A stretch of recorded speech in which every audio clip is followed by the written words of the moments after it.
বিসমিল্লাহির রহমানির রহিম। আজকে টিউটোরিয়ালে আমরা HTML এর টেবিল ট্যাগ নিয়ে আলোচনা করব। তো টেবিল ট্যাগ দিয়ে আমরা কিভাবে একটা টেবিল তৈরি করতে পারি HTML এর টেবিল ট্যাগ ব্যবহার করে সেই বিষয়গুলো নিয়ে আমরা আলোচনা করব। তো এখানে আমার একটা টেবিল এর ছবি দিয়ে আছে, যেমন ধরুন HTML ট্যাগ ব্যবহার করে আমরা এইরকম একটা টেবিল তৈরি করব। তো এইরকম টেবিল যদি আমরা HTML ট্যাগ ব্যবহার করে করতে চাই, তাহলে এই টেবিল তৈরি করতে গেলে আমাদের কি কি ট্যাগ ব্যবহার করতে হবে সেগুলো আমরা একটু দেখি। যেমন ধরুন একটা টেবিল তৈরি করতে গেলে আমাদের এই টেবিলের ভিতরে দুইটা অংশ অবশ্যই একটু কাউন্ট করে নিতে হয়। সেটা হচ্ছে যে টেবিলের র গুলো এবং টেবিলের কলামগুলো। তো আপনি যখন একটা টেবিল তৈরি করবেন, সেই টেবিলের ভিতরে কয়টা র আছে এবং প্রত্যেকটা রর ভিতরে কয়টা করে কলাম আছে, এই জিনিসটা কাউন্ট করে নিয়ে আমাদের এই টেবিলের ফরম্যাটটা তৈরি করতে হবে। তো আমরা যদি এই জিনিসটা, এই র এবং কলামগুলো কাউন্ট করতে না পারি, তাহলে কিন্তু আমরা টেবিলের ফরম্যাটটা সঠিকভাবে লিখতে পারবো না। তো এখানে যদি আমরা দেখি, যেমন ধরুন এই যে এখানে টেবিলের যে মূল যে বক্সটা আছে, এই চারখানা যে বক্সটা, তো এই বক্সটা যদি আমরা তৈরি করতে চাই HTML ল্যাঙ্গুয়েজের মাধ্যমে, তো এই বক্স তৈরি করার জন্য আমাদের যে HTML ল্যাঙ্গুয়েজের যে ট্যাগটা ইউজ করতে হবে, সেই ট্যাগের নামটা হচ্ছে যে টেবিল ট্যাগ। তো টেবিল ট্যাগ ব্যবহার করলে আমাদের টেবিলের এইরকম একটা মেইন যে বক্স, এই বক্সটা আমাদের তৈরি হয়। তারপরে আপনাকে টেবিলের এই বক্স তৈরি করার পরে আপনাকে যে বিষয়টা এখানে কাউন্ট করতে হবে, সেটা হচ্ছে যে এই বক্সের ভিতরে বা টেবিলের ভিতরে আপনার কয়টা র আছে, এই জিনিসটা আপনাকে একটু কাউন্ট করতে হবে। যেমন ধরেন এই টেবিলে আমাদের র আছে চারটা। র বলতে আমরা এই যে ভার্টিক্যালি হরিজেন্টালি যে লাইনটা আছে, এই লাইনকে বোঝায়। যেমন ধরুন এই যে র হচ্ছে আমাদের এইগুলো, এই যে এইটা একটা র, এইটা একটা র, এইটা একটা র, এইটা একটা র। তো এই টেবিলে আমাদের র আছে চারটা। তো এই র গুলো তৈরি করার জন্য HTML এর যে টেবিল ট্যাগটা আমরা ইউজ করব, সেটা হচ্ছে যে টিআর ট্যাগ। তো যখন আপনি একটা টেবিল HTML ল্যাঙ্গুয়েজের মাধ্যমে যখন একটা টেবিল তৈরি করবেন, তখন অবশ্যই আগে আপনাকে বক্সটা তৈরি করে নিতে হবে, তারপরে কাউন্ট করতে হবে সেই বক্সের বা টেবিলের ভিতরে কয়টা র আছে। র গুলো কাউন্ট করার পর আপনাকে কাউন্ট করতে হবে যে প্রত্যেকটা রর ভিতরে কলাম কয়টা করে আছে। তো কলাম বলতে আমরা বুঝি যে ভার্টিক্যালি যে অংশগুলো, সেই অংশগুলোকে। যেমন ধরেন কলাম হচ্ছে যে আমাদের যেমন ধরেন এই যে এই একটা রর ভিতরে কলাম আছে আমাদের একটা, দুইটা, তিনটা। আবার দ্বিতীয় রতেও দেখেন কলাম আছে একটা, দুইটা, তিনটা। তো এরকম যতগুলো র আছে, প্রত্যেকটা রতেই কিন্তু আমাদের তিনটা করে কলাম আছে। তো এই কলামগুলো তৈরি করার জন্য HTML এর যে ট্যাগটা আমাদের ইউজ করতে হবে, সেটা হচ্ছে যে টিডি ট্যাগ। আর এই ট্যাগগুলোর কিন্তু একটু সিরিয়াল আমাদের মেনটেন করতে হবে। সেটা হচ্ছে তো প্রথম যে ট্যাগটা আমরা লিখবো, সেই ট্যাগটা হচ্ছে যে এই বক্সের জন্য প্রথম হচ্ছে যে আমরা টেবিল ট্যাগ লিখবো, এবং সেই টেবিল ট্যাগের ভিতরে আমাদের রাখতে হবে এই র তৈরি করার জন্য টিআর ট্যাগ, এবং টিআর ট্যাগের ভিতরে থাকবে হচ্ছে যে কলাম তৈরি করার জন্য যে টিডি ট্যাগটা আছে, সেই ট্যাগ। তো আমরা এরকম একটা টেবিল HTML ল্যাঙ্গুয়েজ ব্যবহার করে একটু তৈরি করি প্র্যাকটিক্যালি, তাহলে আপনাদের বুঝতে আর একটু সুবিধা হবে। যেমন ধরুন আমরা আমাদের প্রজেক্ট ফোল্ডারে টেবিল নামের একটা HTML, যেটা আমার আগে করাই ছিল, ধরুন আমি এখানে নিউ থেকে একটা টেবিল নামের একটা পেজ তৈরি করে নিচ্ছি, যে টেবিল ডট HTML দিয়ে এটা একটু সেভ করে নিই। নিয়ে আমরা এই টেবিল ডট HTML পেজটা একটু নোটপ্যাডে ওপেন করে নিই। তো নোটপ্যাড ওপেন করে নিলাম। এখন আমাদের যে কাজটা হবে, সেটা হচ্ছে যে বেসিক HTML এর যে বেসিক যে ট্যাগগুলো আছে, বেসিক যে ফর্মুলাগুলো আছে, সেগুলো আগে লিখে নিতে হবে আমাদের।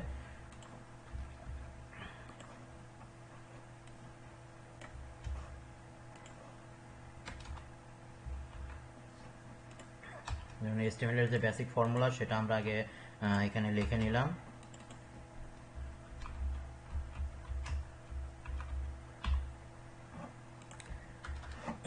তো আমরা যেহেতু এরকম একটা টেবিল তৈরি করবো HTML ল্যাঙ্গুয়েজ ইউজ করে, তো প্রথম আগে আমরা এরকম একটা বক্স তৈরি করব। তো বক্স তৈরি করার জন্য আমাদের যে ট্যাগটা ইউজ করতে হবে, সেই ট্যাগের নাম হচ্ছে যে টেবিল ট্যাগ। তো টেবিল ট্যাগ শুরু, টেবিল ট্যাগ শেষ।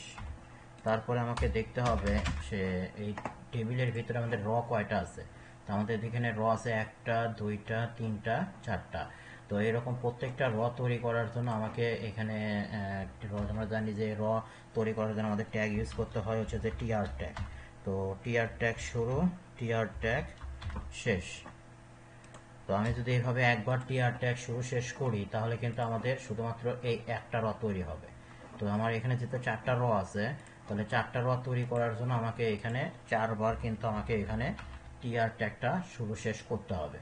তো একটা টিআর শুরু শেষ করলে একটা র তৈরি হবে।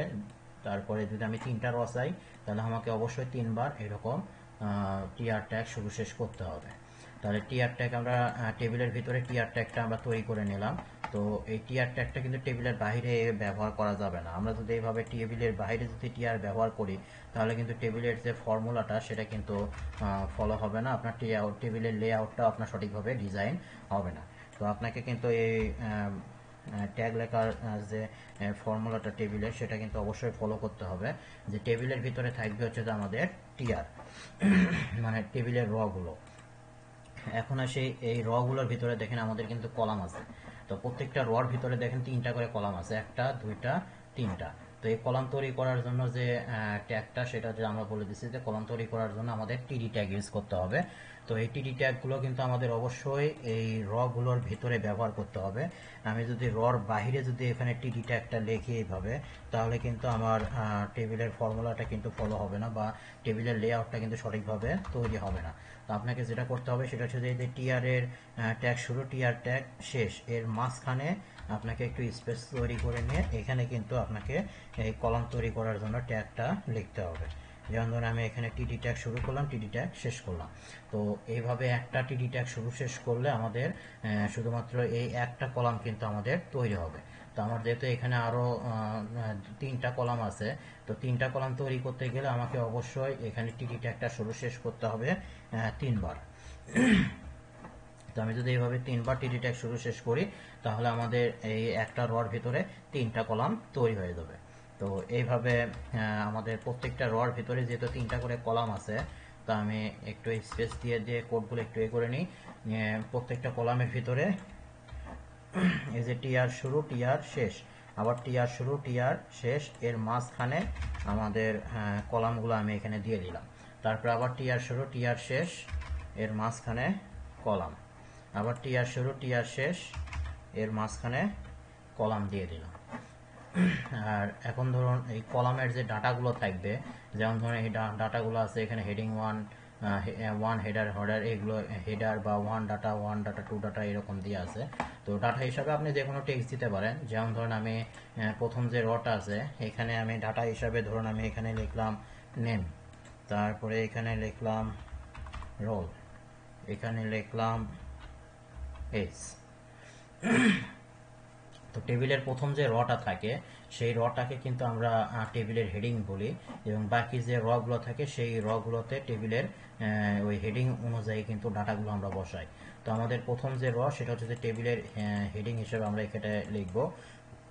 আর নিচে যে রগুলো আছে সেই রগুলোর কলামের ভিতরে এখন এই যে নেমের জায়গায় আমরা হচ্ছে যে নাম লিখবো। যেমন ধরুন আমি লিখলাম রনি ইসলাম,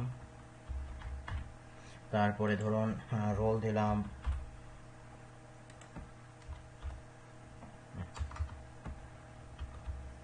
তারপরে ধরুন এজ দিলাম হচ্ছে।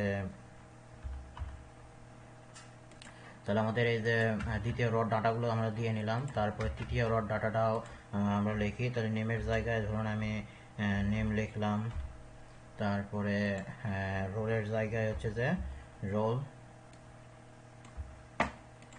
এজের জায়গায় ধরুন আমি দিলাম এজ।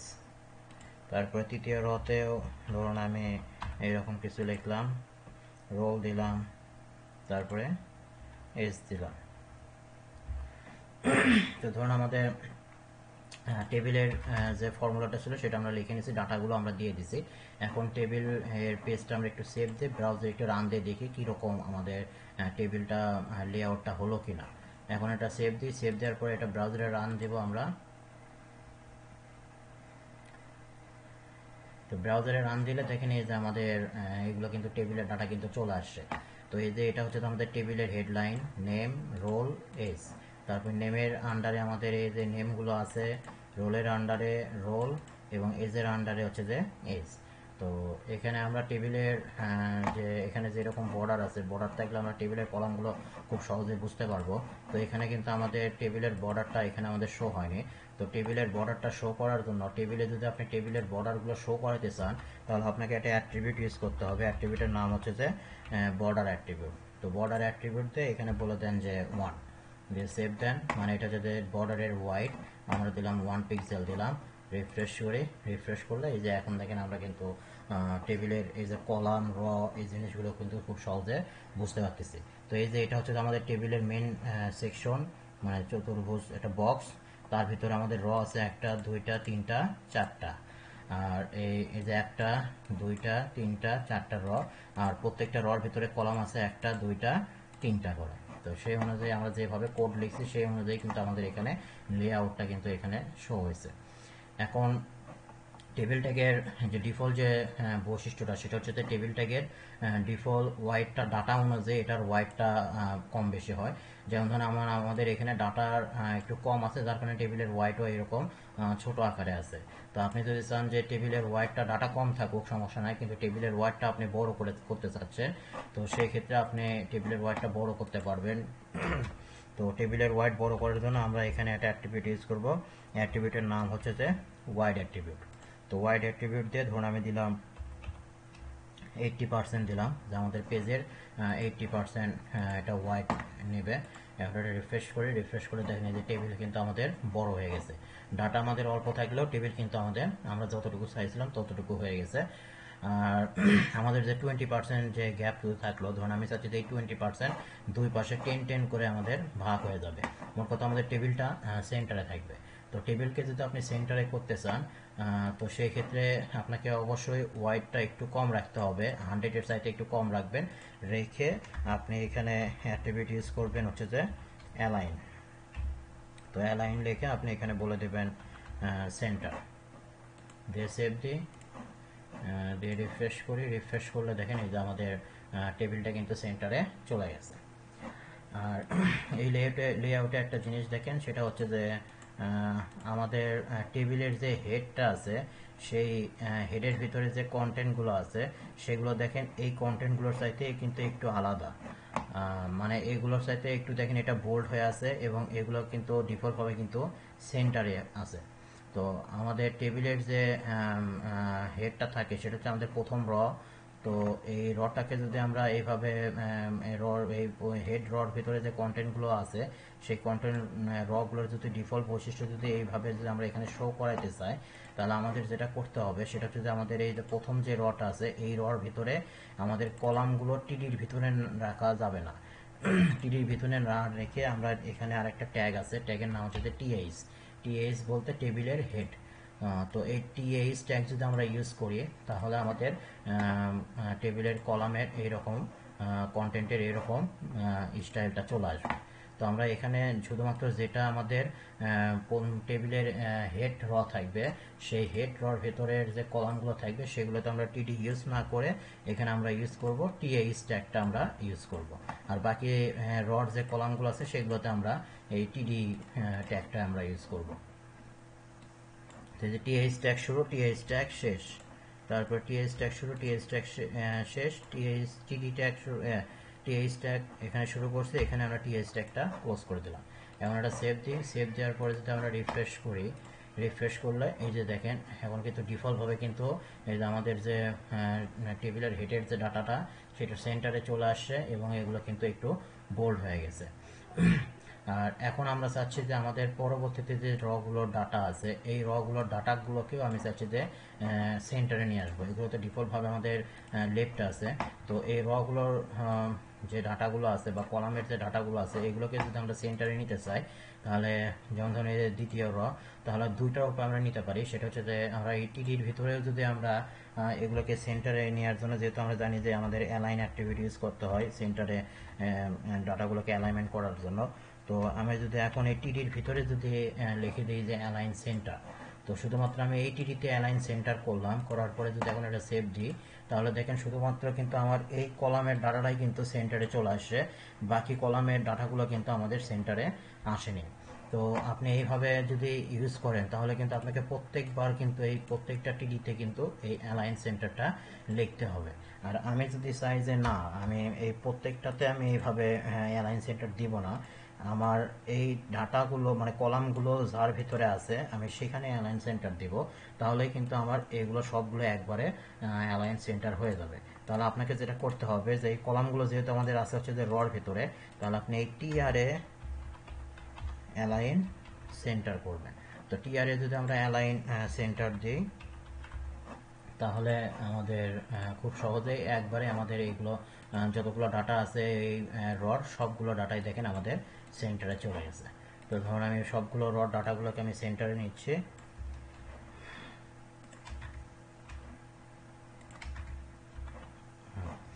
সেভ দিই, রিফ্রেশ করি, তাহলে এই যে আমাদের এখন সবগুলো ডাটার র এখন আমাদের সেন্টারে চলে আসছে। তারপরে এখানে আমাদের আরও বেশ কিছু অ্যাট্রিবিউট আমরা ব্যবহার করতে পারবো।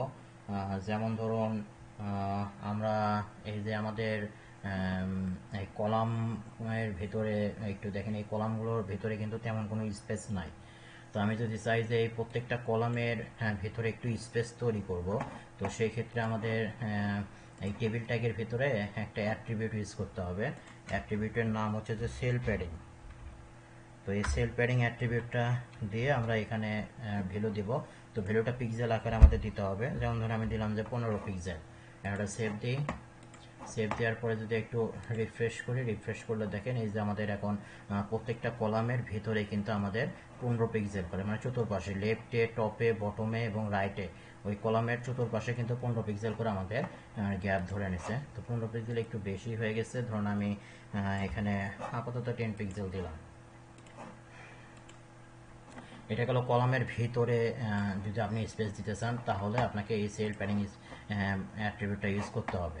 আর আপনি যদি চান যে আপনার যে কলামগুলো আছে এই কলামের বাহিরে, বাহিরে বলতে এই যে দেখেন এইটা একটা কলাম, এইটা একটা কলাম, এর মাঝখানে দেখেন একটু সামান্য পরিমাণ গ্যাপ আছে। তো আপনি যদি চান যে এই কলামের বাহিরে একটু স্পেস তৈরি করবেন, তো সেই ক্ষেত্রে যদি কলামের বাহিরে আপনি স্পেস চান তাহলে আপনাকে এখানে অ্যাট্রিবিউট ইউজ করতে হবে। অ্যাট্রিবিউটের নাম হচ্ছে যে সরি অ্যাট্রিবিউটের নাম হচ্ছে যে সেল স্পেসিং। তো এই সেল স্পেসিং অ্যাট্রিবিউটটা যদি আমরা ব্যবহার করি তাহলে আমাদের এই সেল স্পেসিং এর মাধ্যমে আমরা কলামের বাইরে স্পেস তৈরি করতে পারবো। এখন এটা সেভ দিই, দিয়ে রিফ্রেশ করি, রিফ্রেশ করলে এখন দেখেন এই যে কলামের বাহিরে চতুর্পাশে কিন্তু 10 পিক্সেল করে আমাদের গ্যাপ ধরে নিছে। আর এখানে দেখেন এই যে HTML এর মাধ্যমে আমরা যে ট্যাগটা ইউজ করে টেবিলটা তৈরি করব, সেই টেবিলের ডিফল্টভাবে দুইটা বর্ডার থাকে। বর্ডার বলতে এই যে মেন যে বক্সটা, এই বক্সটার একটা বর্ডার থাকে আর এই কলামগুলোর আবার কিছু বর্ডার থাকে। তো এটা আমরা রিমুভ করে একটা বর্ডারে কনভার্ট করতে পারবো, তবে সেক্ষেত্রে আমাদের CSS ব্যবহার করতে হবে। তো যখন আমরা CSS এর টিউটোরিয়াল দেখব তখন আমরা এটা আপনাদের বলে দেব। এখন আসেন আমরা যদি চাই যে এই কলামগুলোর ব্যাকগ্রাউন্ডে একটু কালার দেব, যেমন ধরেন আমরা এই পুরো রর ব্যাকগ্রাউন্ডে কালার বা কলামের ব্যাকগ্রাউন্ডে কালার আমরা ব্যবহার করব। তো সেই ক্ষেত্রে আমাদের কিছু অ্যাট্রিবিউট ইউজ করতে হবে, বা আমরা যদি চাই যে টেবিলের ব্যাকগ্রাউন্ডে আমরা কালার ইউজ করব। তো ধরুন প্রথমত আগে টেবিলের ব্যাকগ্রাউন্ডে আমি কালার ইউজ করে দেখাই। তো টেবিলের ব্যাকগ্রাউন্ডে যদি আমরা কালার ইউজ করতে চাই তাহলে আমাদের অ্যাট্রিবিউট লিখতে হবে কালার অ্যাট্রিবিউট। তো কালার অ্যাট্রিবিউট দিয়ে আমরা জাস্ট এখানে কালারের নাম দিয়ে দিব। ধরুন আমি এখানে দিলাম অরেঞ্জ, এটা সেভ দিই, দেওয়ার পরে রিফ্রেশ করে, রিফ্রেশ করলে দেখেন এই যে আমাদের টেবিলের ব্যাকগ্রাউন্ডে কিন্তু আমাদের একটা অরেঞ্জ কালার চলে আসছে।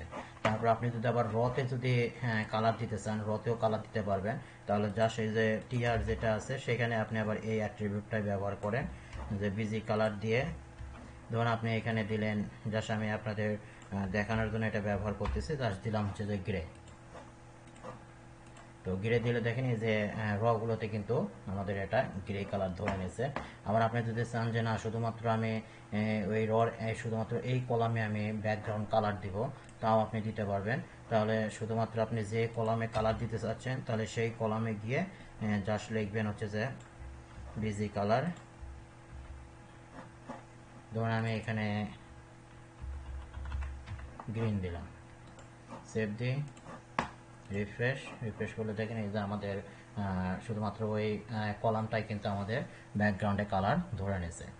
আবার আমরা যদি চাই আমাদের এই টেবিলের যে বর্ডারের কালারগুলো আছে, এই বর্ডারের কালারগুলো আমরা চেঞ্জ করতে পারবো। তো এই বর্ডারের কালার চেঞ্জ করার জন্য আপনাকে এই টেবিল অ্যাট্রিবিউটের ভিতরে, টেবিল ট্যাগের ভিতরে একটা অ্যাট্রিবিউট ইউজ করতে হবে। অ্যাট্রিবিউটের নাম হচ্ছে যে বর্ডার কালার। তো বর্ডার কালার দিয়ে আমরা এখানে ভ্যালু দিব হচ্ছে যে হোয়াইট। ধরুন আমরা হোয়াইট দিলাম, যে সাদা কালার আমি করব।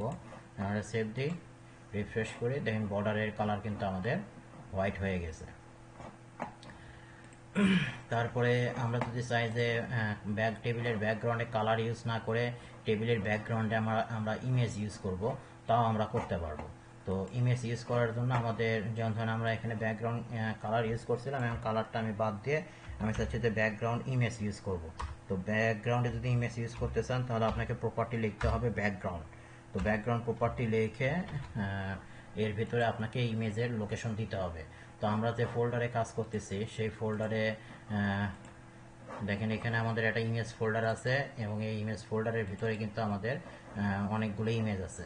তো ধরুন আমি এই যে img2.jpg এই ইমেজটা আমি টেবিলের ব্যাকগ্রাউন্ডে দিতে চাচ্ছি। তাহলে ওই ইমেজ যদি আমি ব্যবহার করতে চাই, তাহলে ওই ইমেজ প্রথমত আছে আমাদের img ফোল্ডারের ভিতরে। তো এই কারণে আমি প্রথমত আগে ফোল্ডারের নাম দিলাম, তারপরে স্ল্যাশ দিয়ে img2.jpg। তাহলে প্রথমত ফোল্ডারের নাম থাকলো, তারপরে স্ল্যাশ দিয়ে আমরা ইমেজের নাম এবং এক্সটেনশনটা এখানে দিয়ে দিলাম। আমরা সেভ দিই, দেওয়ার পরে একটু রিফ্রেশ করি। রিফ্রেশ করলে দেখেন এই যে আমাদের টেবিলের ব্যাকগ্রাউন্ডে কিন্তু ইমেজ চলে আসছে। তো এইভাবে আপনারা টেবিলের ব্যাকগ্রাউন্ডে কালারও দিতে পারবেন, আবার ইমেজও ইউজ করতে পারবেন। তো ধরুন আমি আপাতত কালার দিয়ে রাখতেছি, আমি ব্যাকগ্রাউন্ডে ইমেজ ব্যবহার না করে কালার দিচ্ছি। আর এই ব্যাকগ্রাউন্ডে ইমেজে ব্যবহার করার রুলসটা আমি এখানে কমেন্ট করে দিচ্ছি, যাতে আপনাদের পরবর্তীতে আপনারা ব্যবহার করতে পারেন। আমরা জানি যে কমেন্ট ট্যাগের কাজ হচ্ছে যে আমরা কমেন্টের ভিতরে যে টেক্সটগুলোকে রাখবো সেই টেক্সটগুলো হাইট আকারে থাকবে, ব্রাউজারে শো হবে না। তো আমি এখানে ধরুন বিজি কালার অ্যাট্রিবিউটটা আমি ইউজ করতেছি, করে আমি যে অরেঞ্জ লিখছিলাম অরেঞ্জ কালারই দিচ্ছি, অরেঞ্জ কালার দিলাম। আর আমি রগুলোতেও কালার যেগুলো দিয়েছিলাম সেগুলো একটু রিমুভ করে দিই, এগুলো আমি চাচ্ছি না। এই প্রথম রতে গ্রে কালার দিয়েছিলাম, এটাও আমি চাচ্ছি না। এখানে গ্রিন কালার দিয়েছিলাম, এটাও আমি চাচ্ছি না। যাতে টেবিলটা দেখতে একটু সুন্দর লাগে এই জন্য আমি এইরকমই রাখলাম আপাতত। তারপরে আমরা এই টেবিলের ভিতরে আরও কিছু অ্যাট্রিবিউট ইউজ করতে পারবো। যেমন ধরুন আমি চাচ্ছি যে ধরুন আমাদের এখানে এই যে এই কলামে এই রতে 3টা কলাম আছে, এই রতেও 3টা কলাম আছে, কিন্তু ধরুন আমার হয়তো এইরকম টেবিল প্রয়োজন পড়তে পারে যে ধরুন এইটাতে 3টা, এতে 3টা, কিন্তু এই শেষের যে র আছে সেটাতে আমি 2টা কলাম চাচ্ছি। তো 2টা কলাম যদি চাই তাহলে দেখেন আমাদের একটু স্টাইলের একটু সমস্যা হবে। যেমন ধরুন আমি এটা 2টা কলাম রাখলাম, রেখে এখন যদি সেভ দিই, এটা রিফ্রেশ করি, রিফ্রেশ করলে দেখেন এই যে 2টা কলাম হয়েছে, কিন্তু এখানে কিন্তু এইরকম একটা গ্যাপ কিন্তু এখানে ফাঁকা পড়ে আছে। কিন্তু আমি চাচ্ছি না আমি এরকম গ্যাপ রাখবো, আমাদের কলাম 2টাই হবে, এই রতে কলাম 2টাই হবে, কিন্তু এরকম গ্যাপ থাকবে না। মোট কথা এই কলাম এবং এখানে যে একটা কলাম আছে এই কলামটা মার্জ করে আমি একটা কলামে এটাকে কনভার্ট করব। তো এই কলামগুলোকে মার্জ করার জন্য আপনার HTML এর একটা অ্যাট্রিবিউট আছে, অ্যাট্রিবিউটের নাম হচ্ছে যে কল স্প্যান। তো আপনি এখানে যে কলামগুলোকে মার্জ করতে চাচ্ছেন, যেমন ধরুন আমি এই তৃতীয় রর এই কলামের সাথে এখানে যে কলামটা গ্যাপ আছে এই কলামটা মার্জ করব, তাহলে আপনার এই কলামে এসে আমরা একটা অ্যাট্রিবিউট ইউজ করব। তো এই কলামে এসে আমরা এখানে অ্যাট্রিবিউট দিয়ে দিলাম যে কল স্প্যান। কল স্প্যান দিয়ে এখন এখানে আমরা ভ্যালু দিব হচ্ছে যে আমি কয়টা কলাম মার্জ করতে চাচ্ছি। যেমন ধরুন এই একটা কলাম, এই একটা কলাম, এই 2টা কলাম মার্জ করে কিন্তু আমি একটা কলামে পরিণত করব। তাহলে আমাদের কলাম মার্জ করতে হচ্ছে যে 2টা। তো আপনি এখানে কল স্প্যান দিয়ে এখানে বলে দেবেন যে 2। এখন এটা সেভ দিই, রিফ্রেশ করি, রিফ্রেশ করলে দেখেন এই যে আমাদের এই দুইটা কলাম মার্জ হয়ে কিন্তু আমাদের একটা কলামে কনভার্ট হয়ে গেছে। আবার আপনি যদি চান যে আপনি কে মার্জ করবেন, তো গুলোকেও আপনি মার্জ করতে পারবেন। যেমন ধরুন এই যে আমাদের এই রতে 3টা কলাম আছে, এই রতেও 3টা কলাম আছে।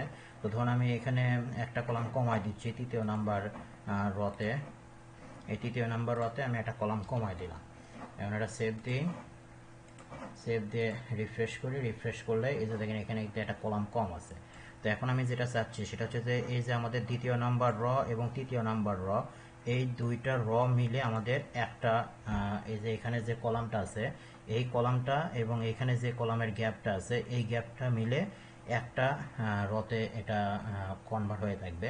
তো সেই ক্ষেত্রে আপনি এখানে HTML এর একটা অ্যাক্টিভিটি আছে হচ্ছে যে স্প্যান। তো এই স্প্যান অ্যাট্রিবিউট ইউজ করে আপনি এটাকে মার্জ করে দিতে পারেন। তো এটা মার্জ করার জন্য আমরা যেটা করব, আমাদের দ্বিতীয় নাম্বার যেটা আছে, এই যে দ্বিতীয় নাম্বারের শেষের যে কলামটা আছে এই কলামে আমাদের এই অ্যাট্রিবিউটটা ইউজ করতে হবে। তো আমাদের এই যে দ্বিতীয় নাম্বার র, তো এই রতে আমি যেটা করব সেটা হচ্ছে যে অ্যাট্রিবিউট ইউজ করব স্প্যান। তো স্প্যান অ্যাট্রিবিউট ইউজ করে এখন আমি এখানে কয়টা স্প্যান করতে চাচ্ছি, এই একটা এই একটা দুইটা স্প্যান করে আমি এখানে একটা কলাম তৈরি করে বক্স তৈরি করে নেব। তো এখানেও আমাকে ভ্যালু দিতে হবে 2 দিয়ে সেভ দিয়ে রিফ্রেশ করি, রিফ্রেশ করে দেখেন এই যে আমার কিন্তু এখন এই দুইটা মার্জ হয়ে কিন্তু একটা রতে কনভার্ট হয়ে গেছে। তো এই স্প্যান কল স্প্যান নিয়ে আমরা পরবর্তী টিউটোরিয়ালে আরও বিস্তারিত আলোচনা করব, সমস্যা নাই। আর এখানে টেবিলের আরও বেশ কিছু সাপোর্টিং কিছু ট্যাগ আছে। যেমন ধরুন এই টেবিলটাকে আমরা 3টা পার্টে ভাগ করতে পারি। সেটা হচ্ছে যে টেবিলের যে প্রথম যে রটা থাকে সেটাকে আমরা বলতে পারি টেবিলের হেড। তারপরে টেবিলের শেষে যে রটা থাকে সেটাকে আমরা বলবো যে টেবিলের ফুটার বা টেবিলের হেডার, এটা টেবিলের ফুটার। আর মাঝখানে যে গুলো থাকবে সেগুলোকে আমরা বলবো যে টেবিলের বডি। এই 3টা অংশকে আমরা টেবিলের 3টা পার্টে আমরা ভাগ করে দিতে পারি। তো এই যে আমরা 3টা পার্টে ভাগ করব এই গুলোকে, তো যে রটাকে আমি টেবিলের হেড হিসেবে রাখতে চাচ্ছি বা টেবিলের হেডার হিসেবে রাখতে চাচ্ছি, তাহলে সেই রটাকে আমি যেটা করব সেটা হচ্ছে যে টেবিলের একটা ট্যাগ আছে টি হেড। টি হেড বলতে টেবিল হেডার। তো এই যে টি হেড ট্যাগ আমি শুরু করলাম আর টি হেড ট্যাগটা আমি এখানে শেষ করে দিলাম। তো এই ট্যাগগুলো ব্যবহার না করলেও আপনি টেবিল নিয়ে কাজ করতে পারবেন।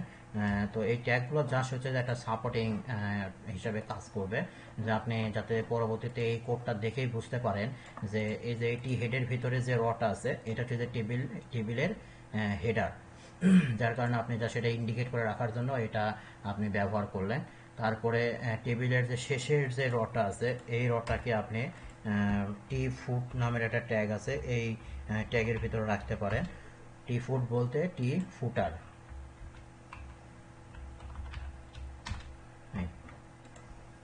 তাহলে আপনি পরবর্তীতে যখন পেজটা এডিট করতে যাবেন তখন খুব সহজেই বুঝতে পারবেন যে এই রটা হচ্ছে যে টেবিলের ফুটার।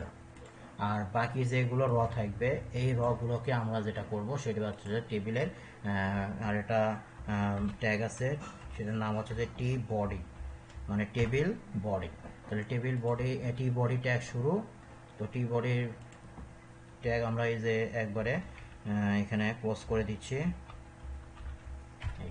তাহলে টি বডি ট্যাগ শেষ। তো এই টি বডি ট্যাগের ভিতরে যে গুলো থাকবে সেগুলো আপনি বুঝতে পারবেন খুব সহজে। এগুলো হচ্ছে যে টেবিলের বডি তো এই 3টা ট্যাগ মূলত হচ্ছে যে এই টেবিলের সাপোর্টিং ট্যাগ হিসেবে কাজ করে।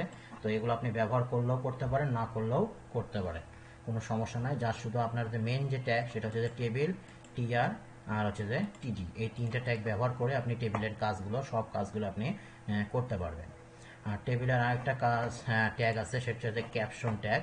তো ক্যাপশন ট্যাগের কাজ হচ্ছে যে টেবিলের টাইটেল বা টেবিলের শিরোনাম দেওয়া।